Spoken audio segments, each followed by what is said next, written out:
मगर चोर इतने दिन हो गए ना मेरे को किसी वीडियो में लाया ना मेरी कोई कॉमिक बनाया। कर क्या रहा है तू? किस डीसी की है, किस मार्वल की कैरेक्टर की चाहता रहा है आखिर? सॉरी पुल भाई, वैसे अगर ऐसी बात है तो चलो आपकी सबसे बढ़िया कॉमिक स्टार्ट करते हैं, डेडपुल की थी मार्वल यूनिवर्स की। उसके बाद स्पाइडरमैन डेडपुल स्टार्ट कर देंगे, वैसे भी उसका एक एपिसोड डला हुआ है। तू पोकेमोन ट्रेनर कब से बन गया बे?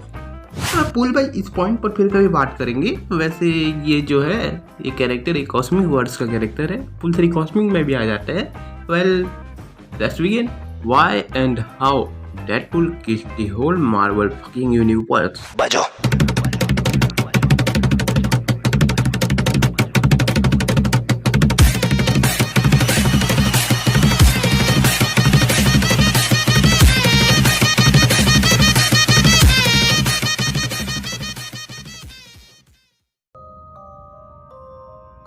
कॉमिक की शुरुआत में वॉचर अपना इंट्रोडक्शन देते हुए बता रहा होता है, मैं हूँ वॉचर, मुझ जैसे औरों की तरह जो कि पूरी तरीके से एजलेस हैं। हम मल्टीवर्स को ऑब्जर्व करते हैं जिनमें काउंटलेस वर्ल्ड्स और काउंटलेस रियलिटीज हैं। हाँ, काउंटलेस वर्ल्ड्स, और इन्हीं में से अलग अलग तरीके से काउंटलेस स्टोरीज हमें देखने को मिलती है। मैंने कई सारे गॉड्स के डिस्ट्रक्शन और सेलेस्टियल बॉडीज तक के डिस्ट्रक्शन को देखा है, एंटायर वर्ल्ड के बर्थ से लेकर के उनके एंड तक को देखा है, और इससे मैंने ये जाना है कि हर एक चीज का एंड आता है, चाहे वो पीसफुली हो या बहुत ही ज्यादा खतरनाक ढंग से। और तभी हमें एक चीख सुनाई देती है जो कि और किसी की नहीं, सुजन स्टॉर्म की थी, यानी कि फैंटास्टिक 4 की इनविजिबल वुमेन।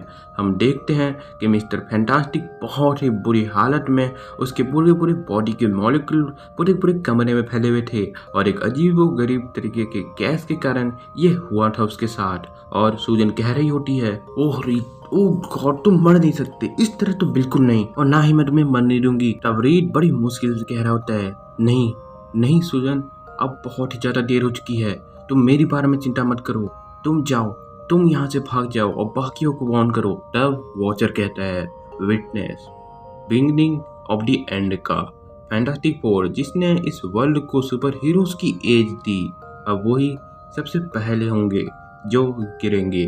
और रीड आगे कहता है, उसने वो चुरा लिया है वो।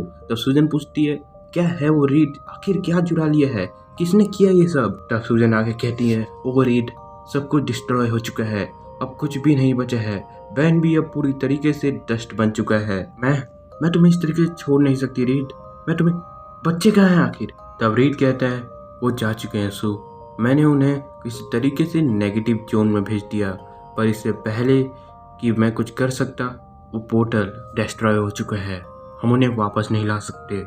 और इसी के साथ सुजन रोने लगती है क्योंकि मिस्टर फैंटास्टिक की मौत हो चुकी थी।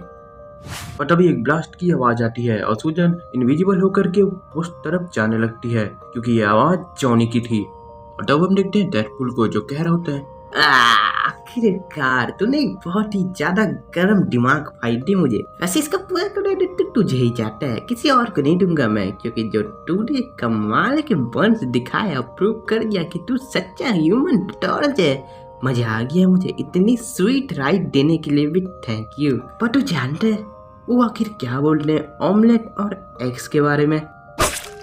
पिकाबू, लाल कलर सच में तुम पर सूट करता है। मैं तुम्हारा बहुत ही ज्यादा शुक्रगुजार हूँ कि तुमने अपने आप को दिखा दिया। अब मैं तुम्हें ज्यादा खोजने में दिमाग खोटी नहीं करूंगा। ओह, ये क्या हो रहा है? सुजन डेडपुल के हेड को ब्लास्ट कर देती है और वो कहती है, डेडपुल मुझे नहीं पता कि तुमने मेरे फैमिली पर अटैक क्यों किया, मे भी शायद तुम हमारे किसी दुश्मन के खिलाफ काम कर रहे होगे, पर इससे अब कोई फर्क नहीं पड़ता क्योंकि अब तुम इसके बाद किसी को भी चोट नहीं पहुंचा पाओगे कभी भी। इतने सालों से सुपर हीरो बनने के बावजूद तुम्हें ये बिल्कुल भी समझ नहीं आया कि हवा में कैंची चलाने के बाद भी कभी भी अपने मरे हुए दुश्मन को पीठ दिखा करके खड़ा नहीं होना चाहिए, स्पेशली जिसके पास हीलिंग फैक्टर हो। और तब हम फिर से देखते हैं वॉचर को जो बता रहा होता है, सो फैंटास्टिक 4 जो पहली फैमिली थी इस मार्वलियस पैसेज की जो अब वॉइड में जा चुकी है, ये स्टोरी यहाँ पर शुरू नहीं होती है। असल में हमें ये जानने के लिए क्लॉक को थोड़ा पीछे घुमाना पड़ेगा। रेवेनक्राफ्ट असाइलम यहाँ पर लोगों के सोल को ठीक किया जाता है। और अब डॉक्टर बेंजामिन ब्राइटन ने एक नए तरीके के ट्रीटमेंट को इजाद किया था और इसे डिजाइन किया था जिन लोगों के दिमाग में अलग तरीके की परेशानी होती है उनके लिए, उनके सोल को क्लियर करने के लिए, उनको पीस देने के लिए। और तब हमें सुनाई देती है वो आवाज, अरे मुझे जाने दो, मैं थक गया, हो गया, मैं हार मानता हूँ, मुझको जाने दो प्लीज, मैं अच्छा बनूंगा, तुम ये नहीं कर सकते। अरे यार तुम भी तो इंसान हो, प्लीज। और तब हम देखते हैं कि एक नर्स डॉक्टर ब्राइटन को बताती है कि वो आ चुका है और वो आगे कहती है वो यहाँ डेडपूल को ला चुके हैं। ठीक है ठीक है ठीक है, तुम सब जीत गए। अब बस मुझे मेरा चुटिया काट लिया तुमने, अब बस इतना करो कि मुझे खोल दो, मैं तुम में से किसी को यहाँ बांध देता हूँ। स्टॉर्म तुम सबसे पहली होगी। और तब वुल्वरीन कहता है मुझे बहुत ज्यादा बुरी फीलिंग आ रही है चक, मुझे लगता है कि ये सही है।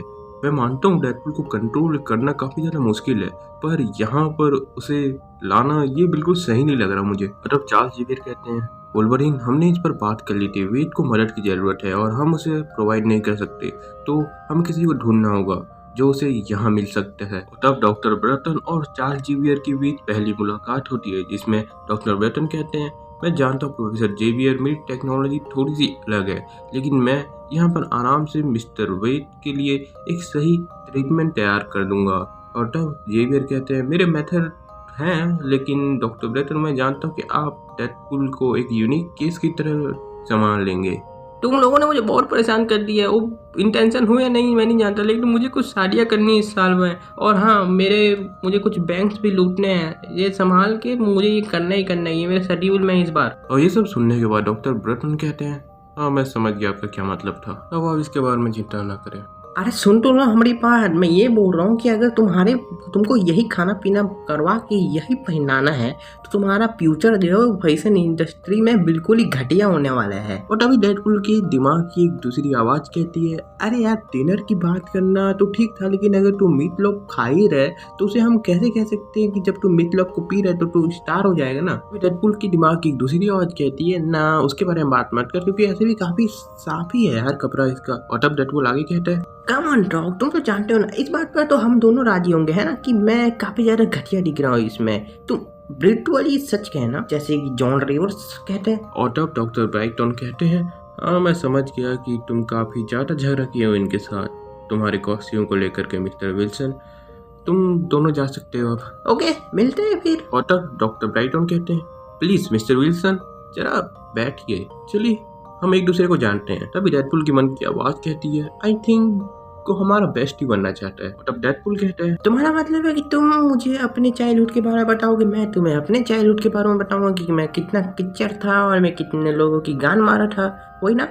हॉट डॉग, वैसे काफी लंबा समय हो चुका है जब से मैंने बहुत ही अच्छा old fashion 1-on-1 therapy session नहीं किया मैंने। हाँ किया था पहले भी, लेकिन वो बहुत ही घटिया तरीके से खून खराबे से खत्म हुआ था। सो कहाँ से स्टार्ट करूँ मैं। तभी डेडपूल की मन की आवाज़ कहती है वहाँ से मत करना जहाँ पर मैं पैदा हुआ था गरीब और फिर मैं नल्ला हो गया, वो स्टोरी बिल्कुल नहीं। और तभी डेडपूल की दूसरी आवाज़ कहती है चलो कुछ नया ट्राई करते हैं। तब डेडपूल कहता है मैं क्या एक माइनर के बेटे के रूप में पैदा हुआ था, मेरी मम्मी ने मुझे बिल्कुल भी दूध नहीं पिलाया, इनफैक्ट मेरे जो आसपास के घर वाले थे उनकी अम्माओं ने भी मुझे दिन भर टाइम नहीं दिया। हे तुम आगे कुछ लिख क्यों नहीं रहे हो, मुझ पर यकीन करो ये सब कुछ सोना है बिल्कुल। जब डॉक्टर ब्राइटन कहता है तुम एक ट्रेन असैसिन हो है ना, तुम्हारे पास हर तरीके के स्किल है, आर्म्ड या भी अनआर्म्ड कॉम्बैटियंस के, तुम्हें कैपेसिटी है कि तुम रीजनरेशन कर सकते हो जो कि तुम्हें लगभग अनकिलेबल बना देता है। तभी डेडपूल के दिमाग की एक आवाज़ कहती है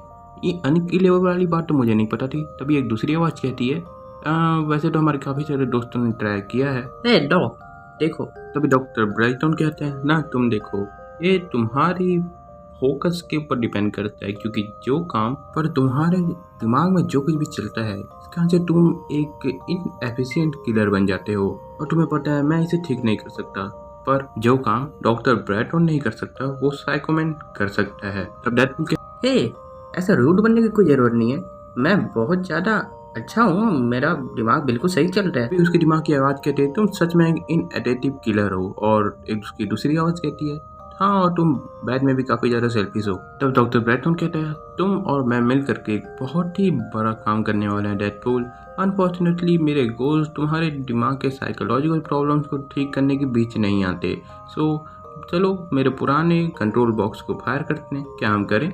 और इसके बाद डेडपूल दर्द से चिल्लाने लगता है और इसके बाद डॉक्टर ब्राइटन कहते हैं मैं तुम्हें रिलैक्स करने को कहता, पर ये पेन आसान नहीं है। हाँ मानता हूँ तुमसे काफ़ी बढ़िया तरीके से स्वीकार रहे हो, पर ये पेन जरूरी है और इसी के साथ तुम्हारा पूरा दिमाग खाली हो जाएगा। डेडपूल चिल्ला रहा होता है, उसकी दिमाग की आवाज़ भी कह रही होती है उसे रोको, उसे किसी भी तरीके से रोको। और तब डॉक्टर ब्रैटन कहता है एक्सीलेंट, तुम बहुत ही अच्छा रेस्पॉन्ड कर रहे हो। और इसके बाद वो बताता है कि किस तरीके से जब वो माइक्रोवर्स में था तब वो बहुत ही बड़े चीज़ों को टारगेट कर रहा था और जब वो यहाँ पर आया तो उसे एक आर्मी की ज़रूरत थी अपने गोल्स को पूरा करने के लिए, और इसलिए इस वर्ल्ड के हीरोज के खिलाफ एक पूरी की पूरी आर्मी तैयार करने लगा। और जैसे ही वो डेडपूल के साथ उसका काम हो जाता है वो जैसे और भी कई सारों के माइंड को कंट्रोल करेगा।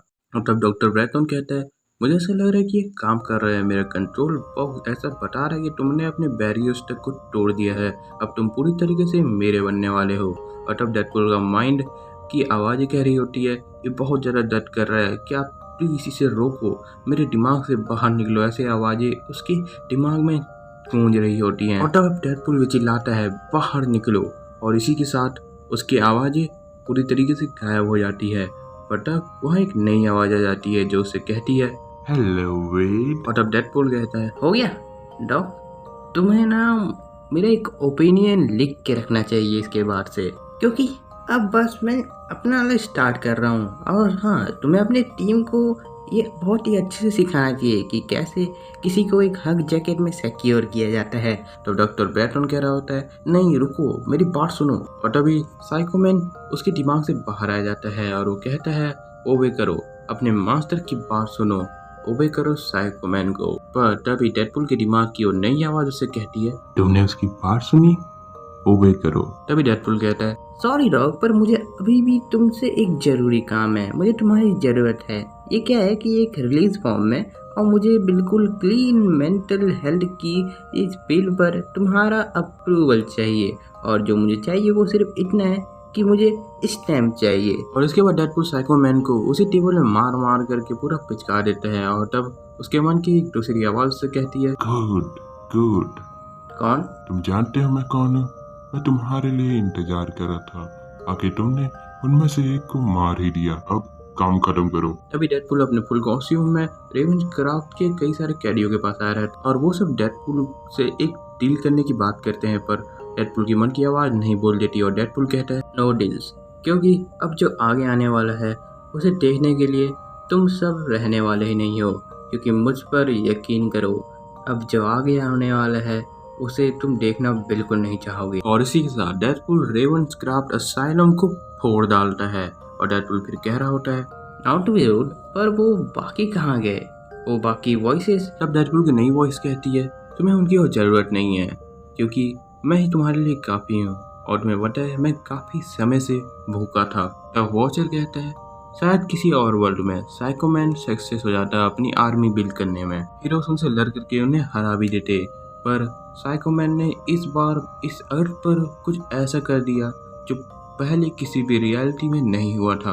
उसने एक बहुत ही बड़े हत्यारे को उसकी नींद से जगा दिया, जैसा हत्यारा आज तक किसी ने नहीं देखा था। और तभी वॉचर को भी एक बहुत ही बड़ा बिजली का झटका लगता है और वो कहता है आखिर आखिर क्या हो रहा है, और उस पर हमला करने वाला और कोई नहीं डेडपूल था और वो कहता है एक छोटा सा गैरेज है जो कि मैंने मिस्टर फैंटास्टिक की लैब से चुराया था, ये तुम जैसे लोगों को ही मारने के लिए डिजाइन किया गया था।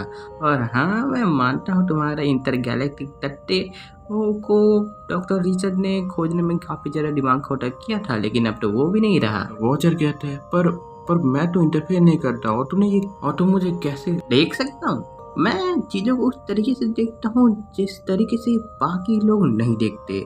ऐसा लगता है कि मेरे साथ कुछ गलत है। और तब डेडपूल की वो नई आवाज उससे कहती है पूछो इससे। अब मैं तुमसे बस एक ही चीज़ जानना चाहता हूँ कि तुम किससे बात कर रहे थे?